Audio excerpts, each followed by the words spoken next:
Is Busoga so sick? It's not because the Busoga are born that way, but we are born in an island. Busoga is an island. Busoga is surrounded by Lake Victoria, River Nile, Lake Choga, River Mprogoma.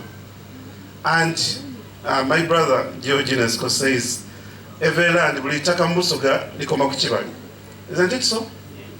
So buli muntu akoma kuchibali.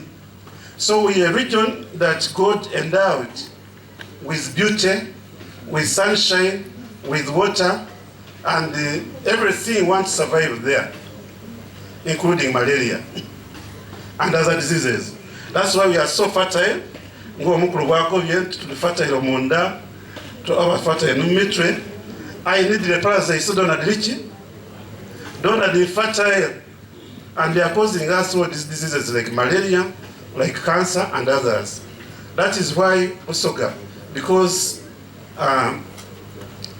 of being an island, has everything, and it is up to us to turn that into opportunity.